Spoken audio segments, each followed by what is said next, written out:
Hello, I'm Adam Teitelbaum, and welcome to the discussion about Parshat Lecha. As we begin, we are going to elevate and sanctify this moment for studying Torah. And the last couple weeks, I had been saying the bracha on the video.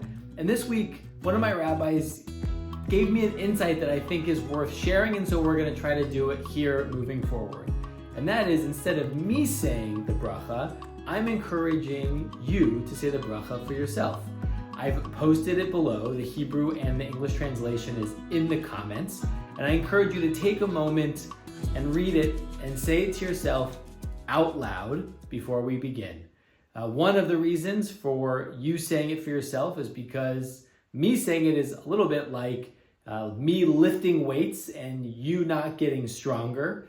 The other is because if you've ever given anybody a gift or anybody's ever given you a gift, you know that you can think thank you as much as you want, but until you actually say the words out loud, the person who gave the gift doesn't get to share in that enjoyment. And also, we know from a lot of just not only scientific evidence, but just emotional evidence that there's benefit in expressing gratitude out loud.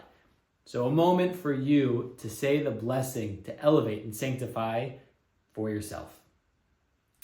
Now, Avram, Avraham Avinu, our father. Lecha is one of these powerful parshiot that has so much packed into it, and also, interestingly, what's left out of it. Abraham is a man who was born about 350 years after the flood, 250 years after the Tower of Babel.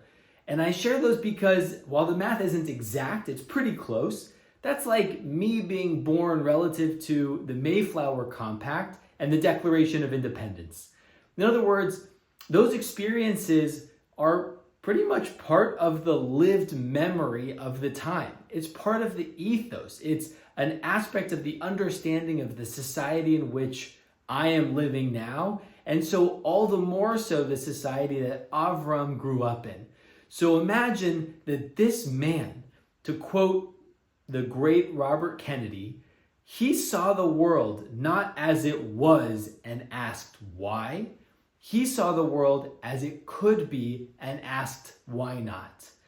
And Avram embodied and acted in such a way towards this vision and version of how the world could be, so much so that he developed a name for himself, a reputation as Avram Ha'Ivri, Abraham on the other side of the banks of the river. In other words, he was the only man in the world who lived differently on the other side of that river.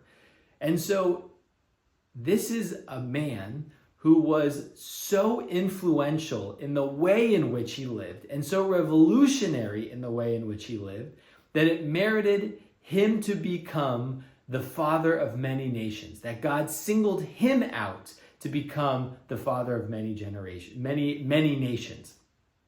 And so I wanted to ask the question and think about this week, why?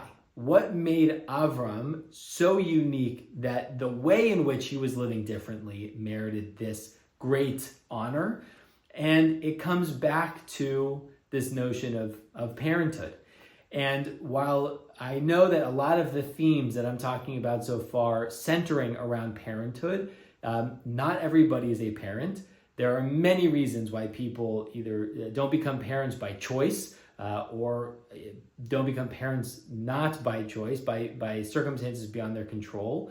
And so I enter this conversation knowing the multitudes of people who are listening and my own experience and also the experiences that we're taking out of the Torah, that really an understanding of God's creation and the relationship that God wishes to have with humanity is so steeped in the idea and experiences of parenthood, all the trials and tribulations that come along with it.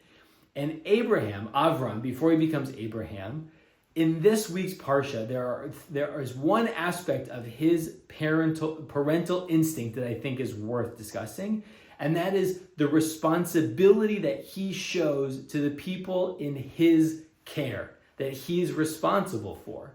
And there are three circumstances that I read about that I wanted to share that I think are so poignant. And the first is when there's a famine in the land of Canaan, there's a famine in the promised land, Abraham takes his wife into Egypt at great personal risk to himself. He knows that by going into Egypt, it's possible that Pharaoh is going to kill him in order to take Sarai as a wife, but that is a risk he's willing to take, knowing that he can't keep his wife in a land with a famine. So that's first. The second is when his nephew Lot is captured in a big war with kings. Abraham goes to save Lot. Abraham and what army, you might ask?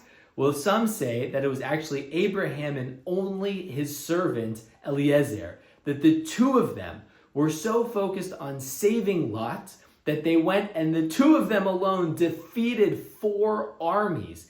And in capturing all of the riches and spoils of the war, when he came back, the king of Sodom, who wanted to take Lot in exchange for all of the king's riches, Abraham said, no, I don't want to take any of that. I just want Lot. I want my family home. And then the third example, which I think is a very poignant one and one that I didn't really learn that much about growing up, is chapter 17.